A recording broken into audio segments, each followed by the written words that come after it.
Get out today, old hack, Today. and get rid of all your stuff. It's just in the way at home. Lisa made a dismissive gesture. As I was getting annoyed, Thomas interrupted. Listen up. Don't leave a single piece of trash. My patience finally snapped. I sighed and muttered in response. Okay. After that, I turned my back on the two of them. If you get caught cheating, you should normally apologize. Why are they so unapologetic? And we live together, but they're telling me to leave. Are they kidding? They've been saying only things that are convenient for themselves, but don't they realize I have incriminating evidences against them? Well, if that's the case, I don't mind. I'll enjoy it while I can. I'll prepare for retaliation in the meantime. I headed to my room with a smug smile. My name is Mickey Hedgill. I've been married to Thomas for almost 20 years now. I'm 48 years old, working from home as a designer, and Thomas, who's 2 years older than me, is thriving as a systems engineer. Our son Ned, who was born shortly after we got married, is already 19 years old and a fine college student. You might imagine a happy family when you hear this, but it's not really like that. Recently, Thomas' behavior has been suspicious in many ways. He would sneak out secretly on weekends, and he'd come home very late even on weekdays. Moreover, when his cell phone rings while he's at home, he would never answer it in front of me. I couldn't help but think he was cheating. If he's cheating, then maybe divorce is the only option. Lately, I've been thinking about things like that more and more. Looking back, Thomas's attitude changed a few years ago. It was when Ned was in middle school, and our expenses started to increase. However, Thomas' salary was gradually decreasing. When I asked for the reason, Thomas replied, The economy is bad, and the company is in tough situation. There was nothing I could do when he said that. I cut down on our living expenses, but that alone wasn't enough. So I thought about starting a part-time job and wanted to discuss it with Thomas. You know, I'm thinking about getting a part-time job. Huh, is it because we don't have enough money? And there's Ned's cram school fees. I confessed to Thomas that our finances were tight. Then Thomas suddenly got angry. It's because you're wasting money. I was taken aback by Thomas's behavior. It's true that we've had a few arguments before, but this time it was completely different from before. Something was off, but I still tried to argue back. I don't waste money. Then it means you're useless. Seriously, everyone here is so incompetent. They can't do their jobs at the company. I even have to help with sales. His complaints went on like that. In the end, I gave up on discussing with him. After that, I received a message from a former colleague from the company I used to work for before marriage, who had started his own business. I had quit the company when I got married, more than 10 years ago. There may have been a bit of a gap, but I couldn't let this opportunity pass. I jumped at the chance. And so I started working as a designer from home. Of course, I also informed Thomas about it, but he just nodded. It seemed like he didn't have much interest or didn't really listen to the details. In any case, I definitely reported it. I continued my work with confidence. Then, one weekday afternoon, something unexpected happened. Ned came back home. I'm home. What are you doing back at this hour? It was just past noon. At that time, Ned was in middle school. He had classes until the evening, followed by club activities. There was no reason for him to come home at that time. I told you today was the first day of the midterm exam, didn't I? I was taken aback. When I looked at the calendar, there was indeed a note about the midterm exams. I forgot. I'll prepare your lunch right away. I quickly started preparing Ned's lunch. Then from behind, I heard Ned's voice. Mom, were you working? The laptop is still out, and there are various documents and stuff. Ned pointed to the work documents and a laptop I had left on the living room table. Oh, I'm sorry. I'll clean up right away. No, it can wait. But there's something I want to ask you. Ned ran to his room. Soon, he came back with a tablet. I'm making a game. I want to become an engineer like Dad. Ned showed me his self-made game on the tablet. It might not be as good as commercially available games, but it was quite well done. That's amazing. I want to go to a technical school. Do you think Dad will approve? If he sees this, he'll definitely approve. I wholeheartedly supported Ned. However, both my aspirations and Ned's were shattered. Because when Thomas saw Ned's self-made game, he criticized it harshly. This is nothing. Don't make me laugh. But No, it's no good at all. I can make something like this in 10 minutes. Thomas laughed heartily. I was furious at his attitude. From the perspective of a system engineer like Thomas, Ned's game might be nothing more than child's play. Even if he wanted to offer professional advice, making fun of it was unacceptable. As I was about to voice my complaint, Thomas continued to berate at Ned. If you have time to do something like this, you should study more. Think about how you say it. When I intervened, Thomas became annoyed. What? Do you have a problem with my way of teaching him? I do. You should encourage our child's independence more. In the first place, it's the wife's job to educate the child, isn't it? If you were doing it properly, there wouldn't be a problem like this. Thomas raised his voice. I instinctively held my tongue.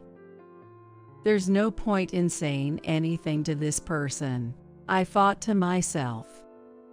I needed to help Ned. In the end, I just silently listened to his complaints. I waited for Thomas's anger to subside. And the next day, I said something to Ned when Thomas wasn't around.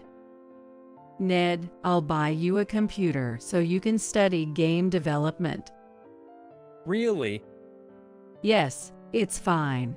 If your dad says anything, I'll tell him it's for work. And so I bought a high-end desktop computer with my own money for Ned. Thomas had a reluctant look on his face, but I insisted it was for work. That incident was the beginning, and little by little, my relationship with Thomas became more strained. Of course, divorce was on my mind. But I couldn't easily bring up the topic with Ned in the picture. I continued to have frustrating days filled with uncertainty. On the other hand, Ned was preparing to go to college. At a college, I can study specialized subjects, and I don't think Dad will object. Unbeknownst to me, Ned had grown quite smart.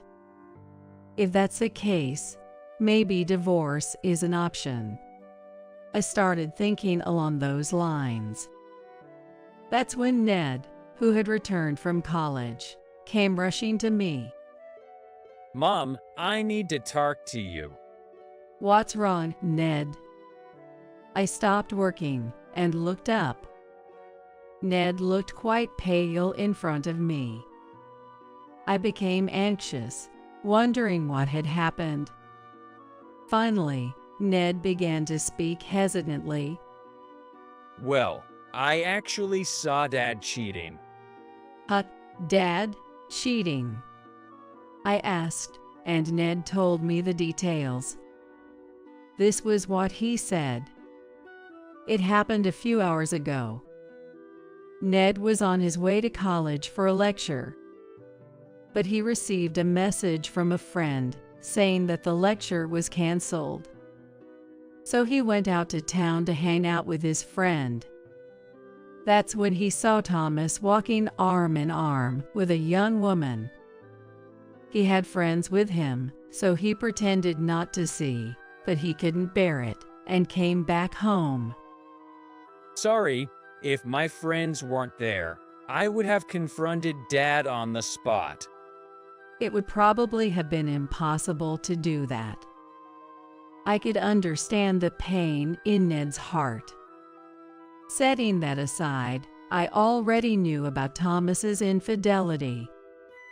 Thinking back, Thomas had been acting strangely lately.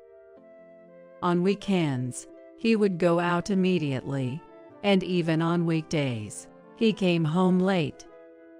When he made phone calls at home, he would speak in hushed tones and hide from me.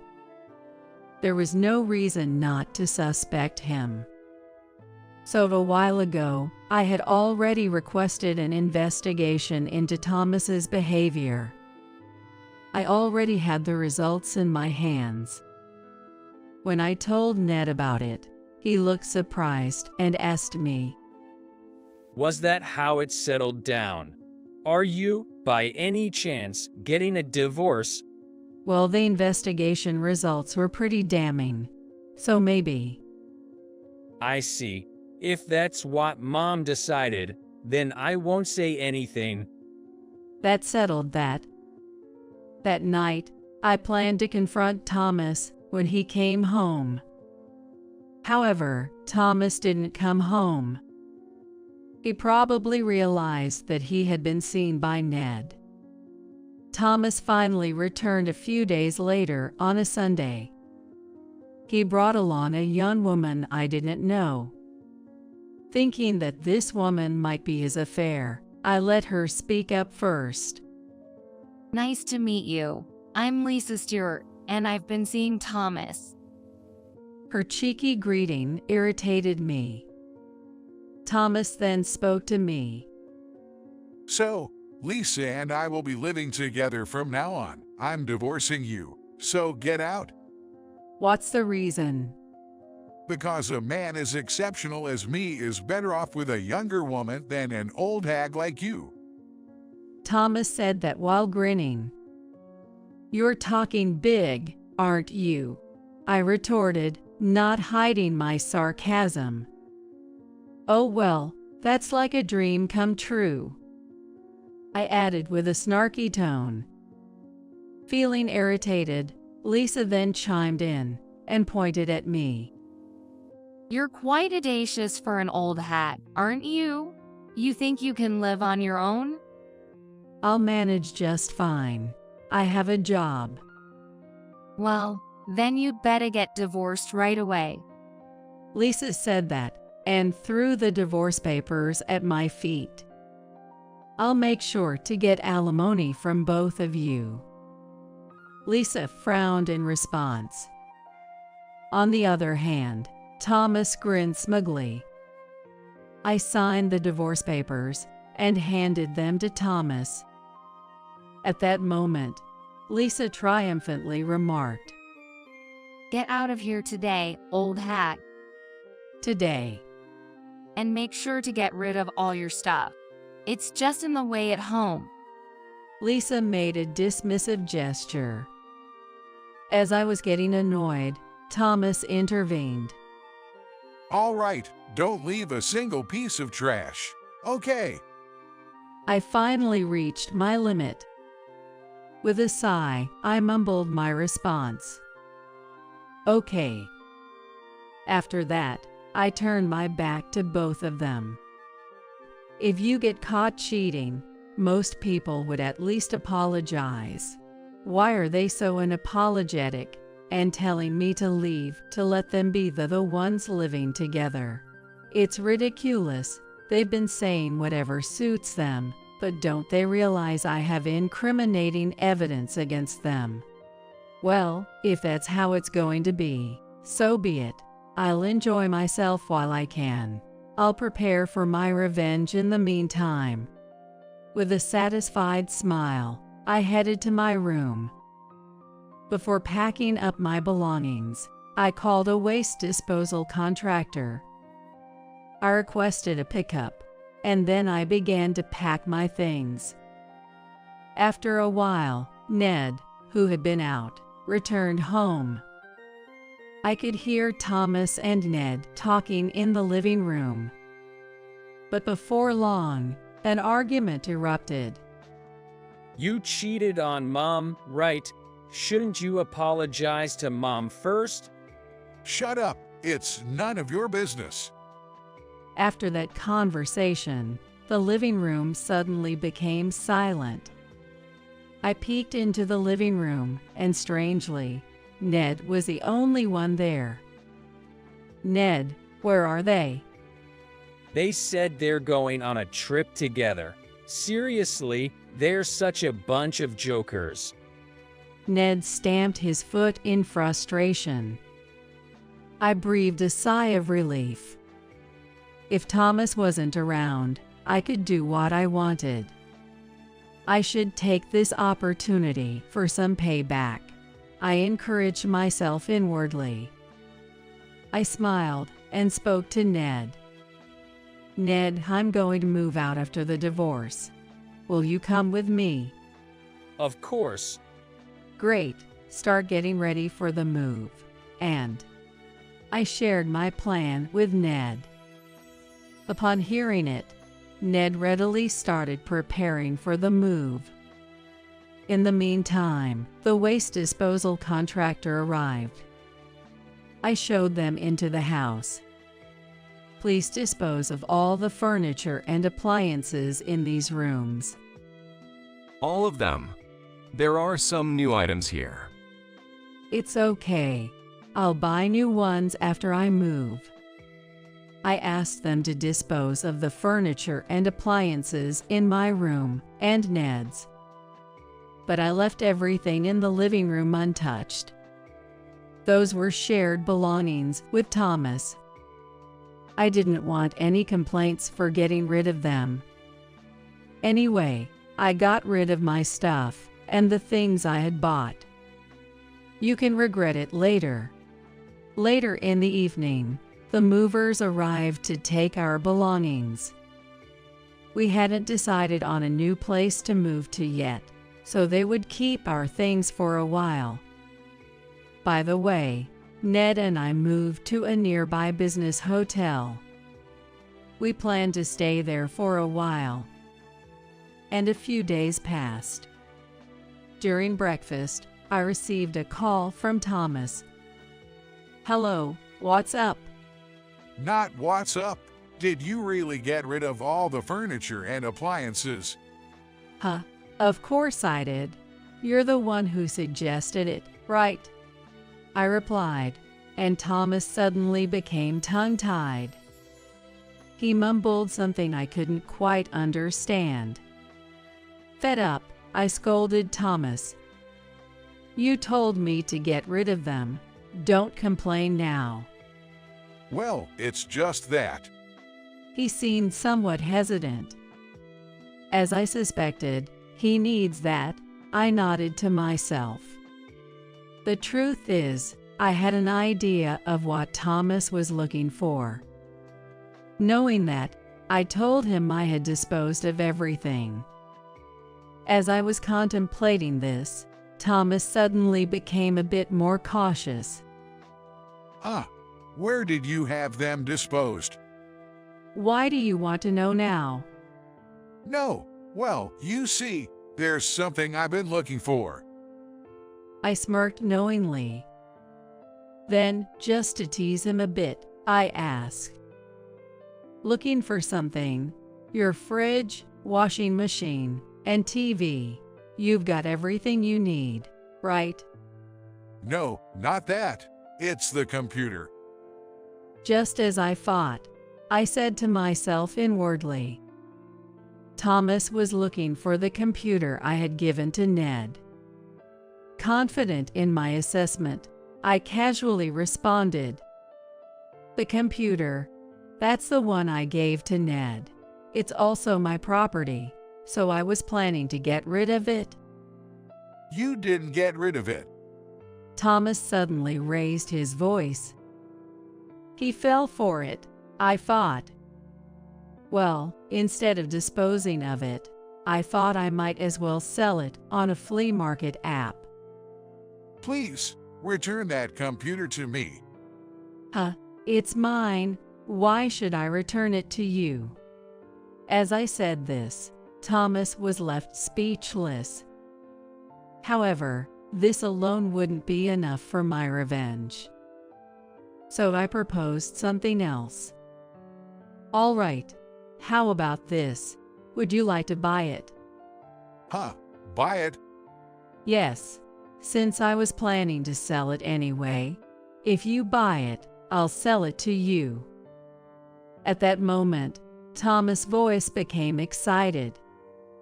All right, it's secondhand, so how about $500? That's way too cheap. Well, how about $10,000? What? That's ridiculous. Are you trying to rip me off? Thomas' voice grew louder, clearly irritated. I'm not forcing you to buy it. Besides, why do you want a used computer? I asked him, and he started to panic visibly. Well, Why don't you just buy a new computer? That would make more sense. Fine. $10,000 it is. I'll pay. Sell it to me. Thinking to myself that I did it, I told him we had a deal. Afterward, Thomas immediately asked me to send him the computer. However, our belongings were with the moving company. I told him to wait until we had finalized our new address.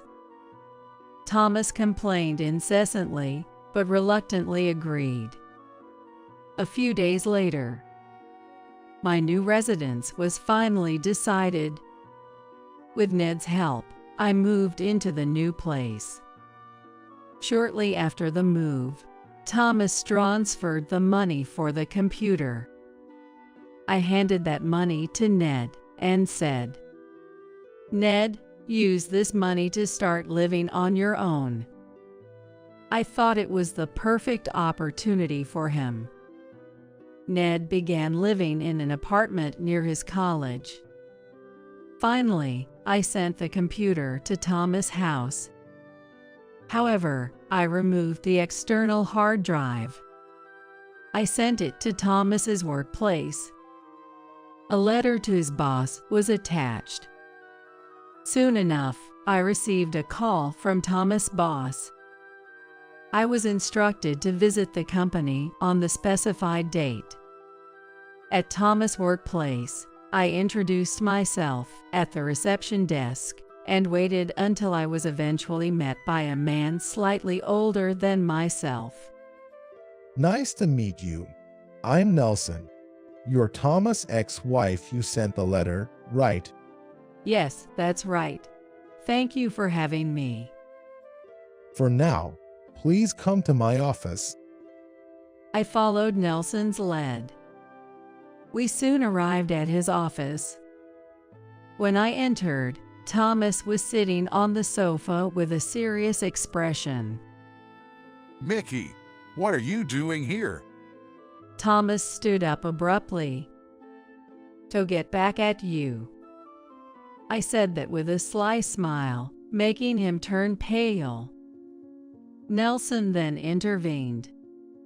Let's get started, shall we? Thomas' complexion changed at Nelson's words. With beads of sweat forming on his forehead, he reluctantly sat back down on the sofa. First, I'd like to hear from you, Thomas. What's going on here? Nelson placed an external hard drive on the table. It was the one I had sent to him. Thomas had been avoiding eye contact, and when asked, he stammered. I have no idea. But this was sent by your ex-wife, and it contains our customer data. Nelson stated firmly, giving Thomas a stern look.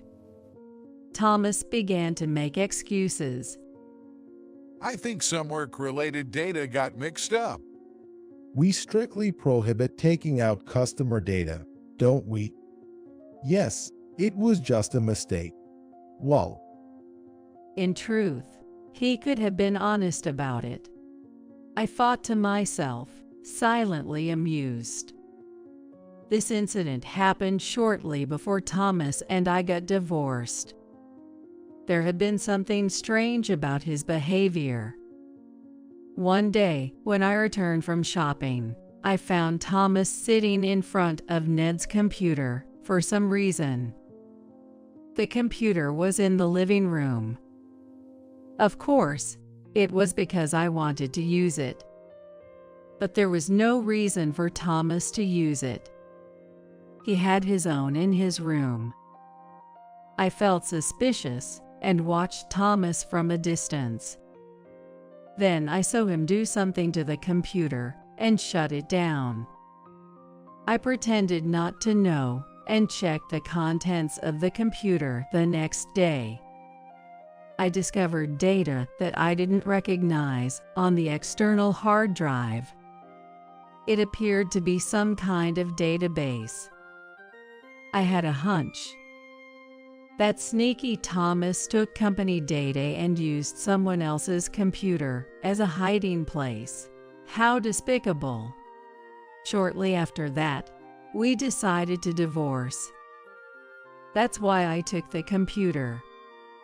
I wonder if Thomas didn't expect me to get rid of it. I pondered to myself. It seemed like Thomas had noticed that Ned had been using it, so he might have anticipated that I would leave it behind. In any case, Thomas seemed to be filled with regret. He had a face that looked like he was about to cry when I looked at him. what's going on? Spit it out. I'm really sorry. Finally, Thomas admitted his guilt. Afterward, Thomas received a severe scolding from Nelson. Then Nelson said, Taking out company data is either theft or a violation of the antitrust laws. What? No way. I'm going to report you. As soon as Nelson said that, Thomas burst into tears. He immediately knelt down and apologized to Nelson. I'm so sorry. Please forgive me. No, I won't. You'll be held both criminally and civilly accountable. This can't be. Oh, Thomas broke down in tears on the spot. Seeing Thomas crying so helplessly, I couldn't help but laugh inwardly. Serves you right for doing something stupid. You got what you deserved. I thought to myself, I did hope I could get back at him for cheating on me. As I was thinking that, suddenly, we heard a knock on the door, followed by a woman's voice. May I come in? Sure, come in. That's a familiar voice. I thought to myself. Then the door swung open. Good afternoon. Oh. The moment I saw the woman who entered, I couldn't help but exclaim. The woman looked at me simultaneously. Then she screamed. What? Why are you here? It was Lisa.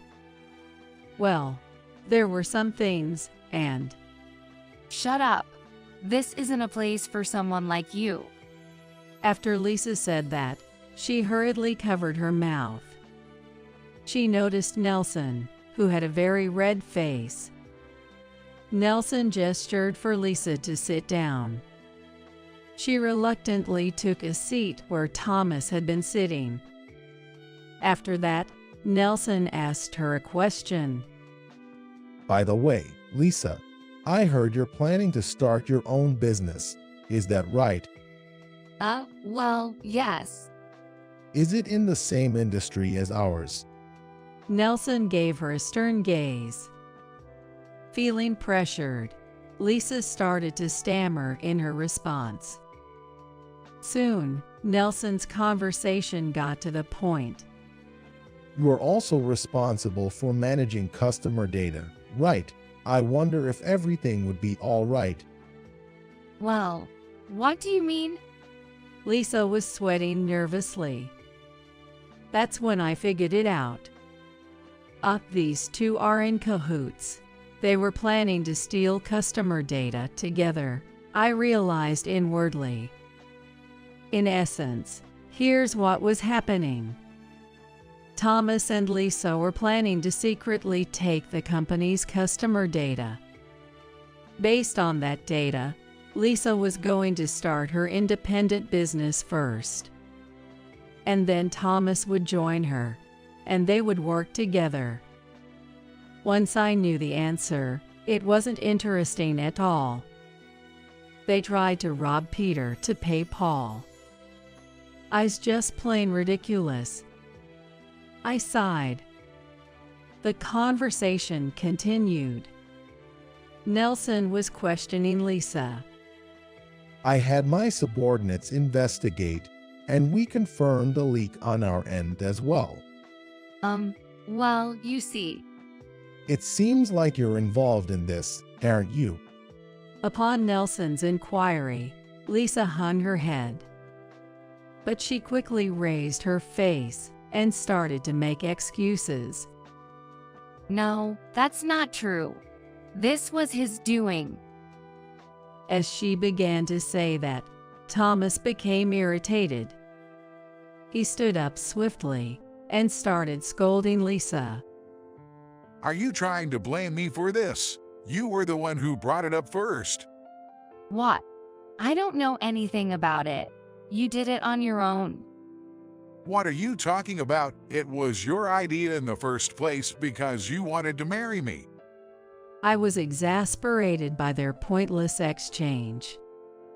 So I took some documents out of my bag and placed them on the table. And I told Thomas and Lisa, who were arguing with each other, I investigated your infidelity, but the woman on the other side already has a boyfriend. What? Thomas hastily picked up the documents on the table. Attached to them were photos of Lisa holding hands with another man. Lisa, what is the meaning of this?